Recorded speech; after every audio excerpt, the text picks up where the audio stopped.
Hello, welcome back to my channel. Today we're going to be talking about all of the books that I read in November.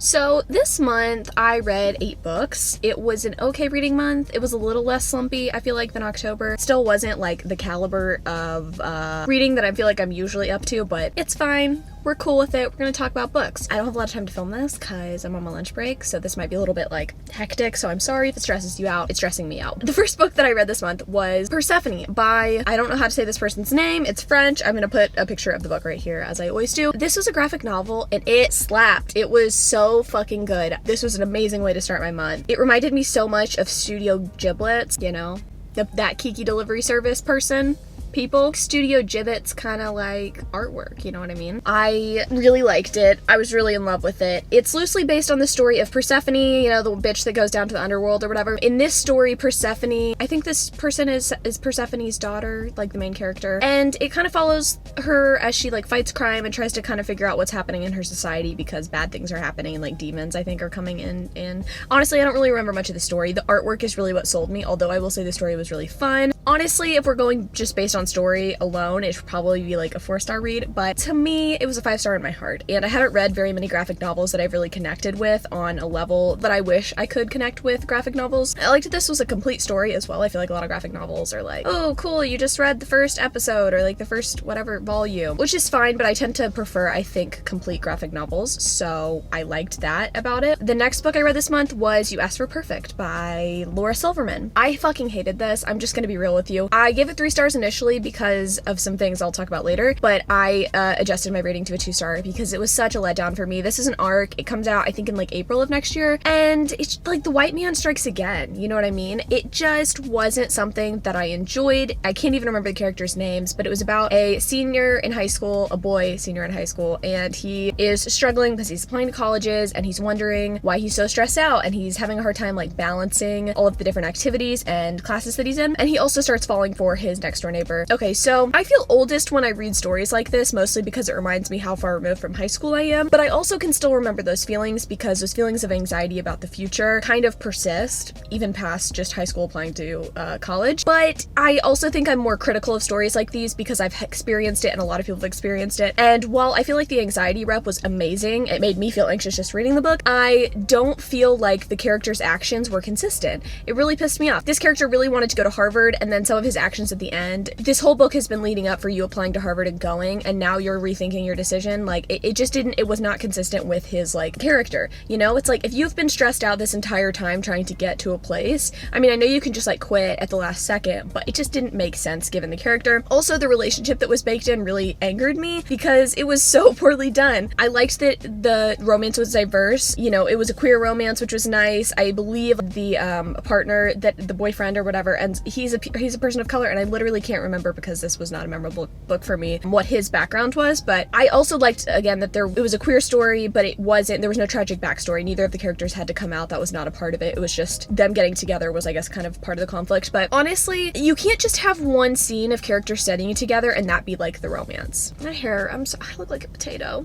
with no neck. But anyway, the romance was not convincing at all. I was a little bit disappointed in general with this. I really liked the Jewish representation. There's not very many books that I've read that have really authentic Jewish representation. I liked that. I've seen Jewish characters in books before, but the representation isn't really there, or, you know, just it's mentioned that they might be Jewish. But I liked this person was culturally and religiously Jewish. Cool seeing and reading about a character who actually participates in his religion and it like means something to him. But in general, the character's actions pissed me off and I didn't like this. If you're looking for a good, I'm stressed out about high school kind of story, I would really recommend Radio Silence by Alice Oseman. Okay, the next book I read this month was Desolate by Autumn Gray. I gave it 2 stars. Honestly, probably should be 1 star. I did a whole review on this one, which you can find in the card up above. I don't know which side it's on, but I do have a review on that. In general, I'd just say don't fucking do it. It's not sexy, and any sort of taboo interest that you would have can probably be fulfilled elsewhere, because this was just not it. The next book I read was another graphic novel. I was feeling slumpy, so I read a lot of graphic novels, and I also found that my library has a ton of graphic novels, which is dope because I don't like buying them. The one that I read next was Here by Richard McGuire, and I give this one 3 stars. It might be the weirdest graphic novel that I've ever read, and I don't even want to say read because there wasn't a lot of like text. It was mostly just pictures, which I know, like, valid, you're still reading, whatever. It focuses on one space throughout time. So essentially, there's this living room in this home that has evolved over the years. It's a historic home, so what it looked like in 1900, what it looked like in the 20s, in 2004,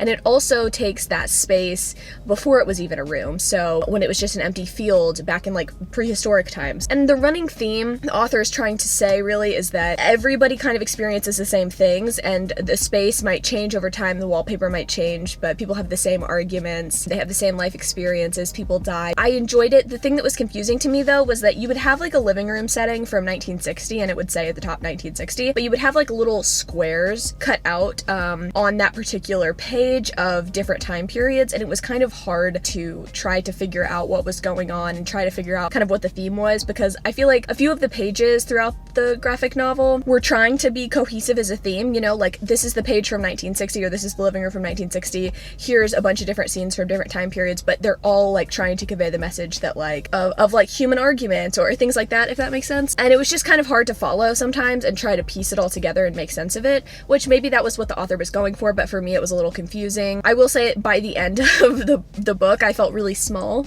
Like I felt like time is so fleeting, and it was interesting seeing the generations move through the home and like die, and I don't know, it was interesting. If you have a chance to read this, I'd recommend it, but I wouldn't recommend purchasing it. Maybe get it from the library. It only took me a couple hours to get through, even though it was like quite thick. So it was good. It was interesting. I'm glad I read it because it's one of those like highly recommended graphic novels. So yes, if that helps at all. I don't. The next book I read, this is one of my favorite books this month and kind of surprised me. It was The Duchess Steal by Tessa Dare. The theme is that I can't remember character names, but this was a nice, albeit really fluffy, slightly forgettable read for me. The hero was injured by some sort of like bomb.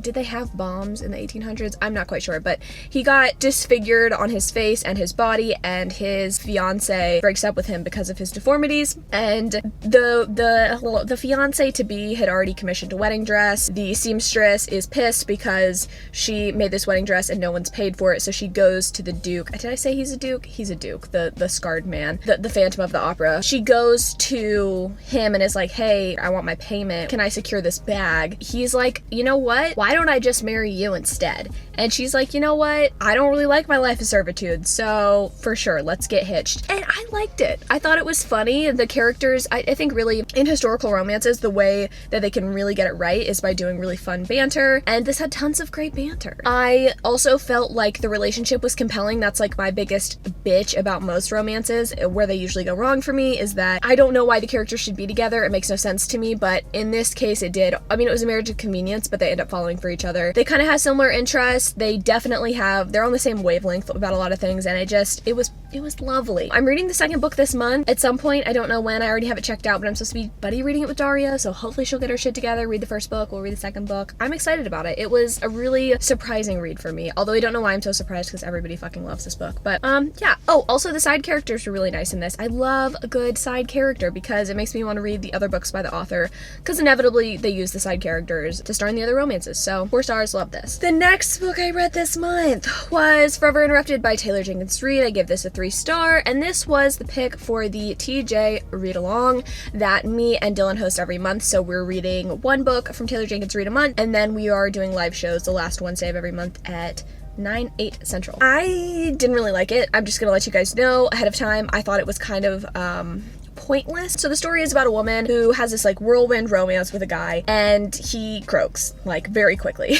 It was a surprise thing. He wasn't terminally ill or anything, but he dies pretty quickly, and the widow is left to deal with her grief, and she also has to deal with her mother-in-law, who didn't know that they were married. So it was an interesting thing reading about having to deal with that dynamic, because it's something that I could never picture happening to myself. I did like that it was told in flashbacks and in present day. The flashbacks to me were the like saving grace of this book, because you got to see their romance kind of take place over the couple of months that they were together before they got married. But the present day stuff really sucked ass. I know that it was about the grieving process and like trying to figure out your place and how to like move on when you're so young and your spouse dies super young, and I just found myself not caring very much. And to be honest, I wanted there to be some sort of plot in there as well besides just the grief. Yeah, she has to deal with her mother-in-law, but to me that wasn't enough to really make it a compelling story. It didn't seem to go anywhere, and at the very end, we get the main character having to help someone else through their grief, and I was glad that that was included because now the main character has like a purpose, but I wish that purpose had come in earlier and we could see her work through that process. It would have made for more compelling stories. The next book I read this month was Dirty English by Ilsa Madden Mills. Holy shit, I'm out of breath, and also this was just shitty. So this is a 1-star book. Words really can't describe how bad it was because it was just terrible. From the flip-flop wearing to the terrible wannabe English slang that the author used. This was just a disappointment from start to finish. I didn't have like super high expectations going into it, but I just expected it to be kind of like a fun new adult romance where the girl falls in love with an English boxer.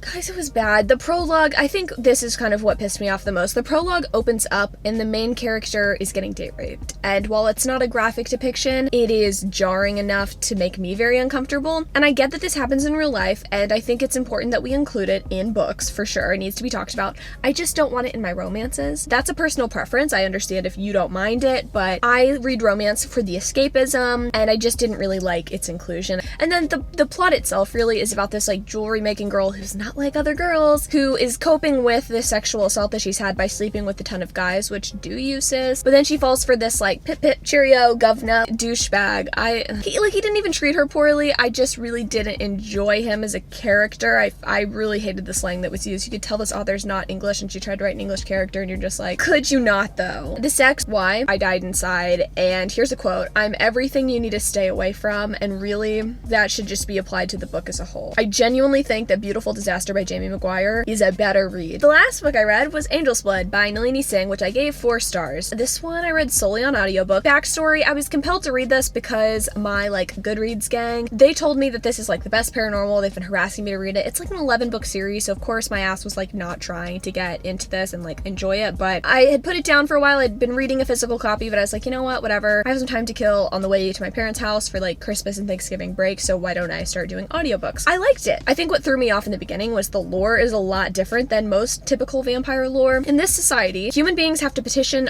angels to turn them into vampires. So angels make vampires. You can't bite someone and make them a vampire, I don't think. Semantics, right? And while I respect the creativity aspect of that, it's just weird to me to have like supernatural good creatures create like supernaturally bad creatures. It was a little bit weird. And so for me, it was hard to get over that and hard to really get into the story, but I think listening to it on audio was a really good idea because it just felt like someone was reading me a story. A lot of the time, I just really don't like audiobooks. This is the first audiobook that I've listened to all the way through, and I genuinely did enjoy it. The narrator's voice is a little bit nasally and annoying, but I kind of liked it because I liked her accents. So, I liked how the hero kind of grew on me as the story went on, even though my friends warned me that like the hero in this is not that exciting. And one thing that kind of stood out to me too is that the hero, he's angelic, so he has these like powers of compulsion to get people to do what he wants. He tries that on the heroine, and she is not having it. Like she knows that he's doing it, and she tells him straight up, rape, that's what you're doing to my mind, I don't appreciate this. And so he stops these behaviors and kind of has to come to terms with the way that he's been treating her. Nothing bad, I mean, he doesn't like coerce her into sex or anything, but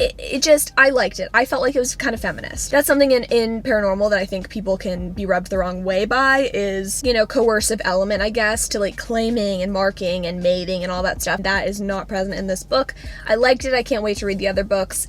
That concludes my November reads. I'm really excited for December. It's already December as I'm filming this. I have a lot of things that I'm already like halfway done with, so I think December is really going to be a great reading month for me. Past couple months have been just okay reading wise, but I think December is going to be good. I'm participating in Smudathon, which I will have a TBR up for at some point in the future before the readathon goes out, so you guys can kind of look at what I'm reading and maybe get some hints on what you should read for Smudathon. I'm really looking forward to that. I also might vlog it. So December's going to be a fun month, and I'm excited about it. If you've read any of these books, let me know what you thought of them. Also, let me know your favorite read of November.